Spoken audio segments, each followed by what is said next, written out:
Halo semuanya, langsung aja nih. Hari ini kita bakal ngebahas sebuah topik yang luar biasa menarik, yaitu konektivitas antara ruang dan waktu. Terdengar kayak judul film fiksi ilmiah ya, tapi percayalah konsep ini sama sekali bukan fiksi. Faktanya, konektivitas inilah yang secara diam-diam mendikte dan mengatur hampir setiap aspek kehidupan kita sehari-hari. Apalagi di sini, di Indonesia. Mulai dari rute yang kalian lewati tiap berangkat ke kantor, sampai gimana ceritanya sayuran segar bisa ada di meja makan kalian. Nah, kita bakal bongkar semua rahasianya di ulasan kita kali ini. Ini dia rute perjalanan kita hari ini. Pertama, kita bahas apa itu sebenarnya ruang. Kedua, macam-macam pergerakan manusia.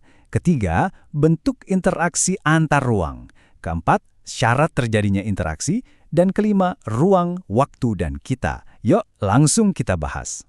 Masuk ke bagian pertama, apa itu sebenarnya ruang? Mari kita pahami tempat kita berpijak. Kalau dengar kata ruang, mungkin yang kebayang langsung ruangan kelas atau kamar tidur kan? Nah, coba lupain dulu pemahaman itu. Dalam kacamata geografi, menurut pakar Nursid Sumatmaja di tahun 1981, ruang adalah tempat di permukaan bumi, baik itu keseluruhan atau sebagian aja, yang dipakai sama makhluk hidup buat tinggal dan beraktivitas. Intinya, ruang itu adalah wadah dari semua aktivitas kita.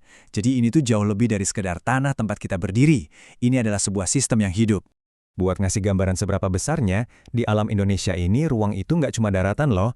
Dia mencakup lapisan atmosfer terbawah, udara segar yang kalian hirup di sekitar Gunung Rinjani, tanah di bawah kaki kita, sampai ke air tanah dan kedalaman laut kayak Laut Banda. Semuanya itu adalah ruang. Jadi waktu kita ngomongin pergerakan dan interaksi ke ruangan, ingat ya, panggungnya itu seluas ini. Oke, lanjut ke bagian kedua, macam-macam pergerakan manusia atau mobilitas di Indonesia. Nah, karena kita udah paham panggungnya, sekarang kita lihat aktornya. Gimana sih kita sebagai manusia benar-benar menavigasi dan bergerak di kepulauan yang seluas ini? Kalau merujuk ke literatur, ada 8 jenis pergerakan nih. Dari imigrasi, emigrasi, urbanisasi, ruralisasi, transmigrasi, evakuasi, sirkulasi, sampai komutasi. Tapi yang paling khas banget dari sejarah keruangan Indonesia, tentu aja transmigrasi, yaitu program mindahin penduduk dari pulau yang padat ke pulau yang lebih sepi. Ini adalah contoh nyata gimana sebuah negara ngebangun konektivitas ruang dalam skala yang supermasif. Sekarang coba kita bandingin dua hal yang sering banget kita dengar, urbanisasi dan komutasi. Kalau urbanisasi itu jelas pindah dan menetap di kota besar. Tapi coba perhatiin yang namanya komutasi. Komutasi itu perjalanan bolak-balik harian. Ngaku deh, siapa di sini yang jadi pahlawan komuter, yang tiap pagi desek-desekan di KRL dari Bodetabek ke Manggarai atau Sudirman? Kalau iya, selamat. Kalian tuh lagi secara aktif mempraktikkan konsep pergerakan ruang ini setiap hari. Lanjut ke bagian ketiga, bentuk interaksi antar ruang, yaitu pertukaran ide dan barang. Sebenarnya, manusia nggak harus selalu pindah secara fisik kok, supaya dua ruang bisa terhubung. Ada dua bentuk interaksi ke ruangan lainnya. Pertama, komunikasi. Ini soal perpindahan gagasan dan informasi. Cuma sekedar baca berita online atau nge-WhatsApp keluarga di kampung halaman, itu udah masuk interaksi ruang loh. Kedua, ada transportasi. Kalau ini perpindahan barang atau energi. Kejadiannya pas kalian lagi nerima paket belanjaan dari JNE, atau pas kapal Pelni lagi nyalurin sembako antar pulau. Poin pentingnya di sini adalah, interaksi lewat transportasi kayak ekspor-impor dan perdagangan antar daerah ini bukan cuma teori di atas kertas. Ini tuh benar-benar mesin penggerak utama yang ngasih nafas buat roda ekonomi kita.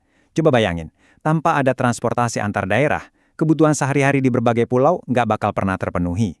Masuk ke bagian keempat, syarat terjadinya interaksi. Ini nih aturan tak terlihatnya. Tapi tunggu dulu. Interaksi ini tuh nggak terjadi secara acak, harus ada kondisi saling bergantung. Berdasarkan hukum geografis, supaya interaksi keruangan ini bisa tercipta di dunia nyata, ada 3 syarat. Pertama, saling melengkapi. Kedua, kesempatan antara. Dan ketiga, keadaan dapat diserahkan atau kemudahan transfer. Mari kita lihat contoh nyatanya biar kebayang. Contoh paling pas buat ngegambarin syarat pertama, saling melengkapi, adalah pas ada 2 wilayah yang hasil buminya beda. Bayangin kawasan pegunungan yang dingin kayak Dieng di Jawa Tengah. Di sana sayur dan kentang melimpah ruah, tapi mereka nggak punya ikan laut. Di sisi lain, kawasan pesisir kayak Tegal itu kaya banget sama hasil laut, tapi nggak bisa ditanami kentang. Perbedaan komoditas inilah yang maksa kedua wilayah ini saling nyari dan melengkapi satu sama lain. Klop banget kan?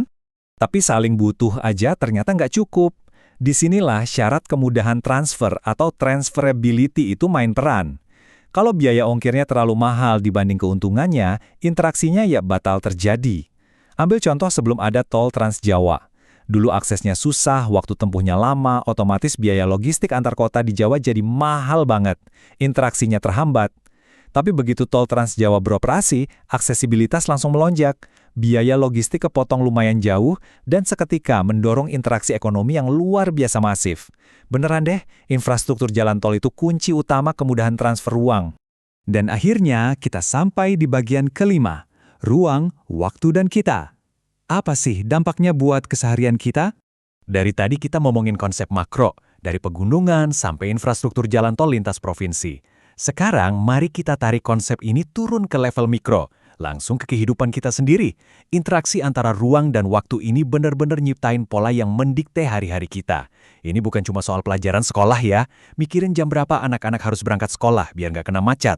Nentuin jadwal harian, aktivitas bisnis, sampai di mana lokasi yang pas buat bikin acara festival akhir pekan. Semuanya itu dihitung berdasarkan letak spasial dan durasi waktu tempuhnya. Ruang dan waktu beneran pegang kendali atas ritme hidup kita. Sebagai penutup bahasan kita kali ini, saya pengen ninggalin satu pertanyaan buat kalian pikirin. Gimana sih interaksi ruang dan waktu membentuk rutinitas harian kalian hari ini? Nanti, pas kalian lagi pesan makanan lewat ojol atau lagi asyik ngerencanain liburan akhir tahun, coba inget-inget lagi. Kalian tuh lagi berpartisipasi dalam sebuah jaring geografis yang luar biasa besar dan kompleks. Semua pergerakan itu saling terhubung. Keren banget kan? Makasih ya udah ngikutin ulasan kali ini. Teruslah penasaran dan sampai jumpa di pembahasan seru berikutnya.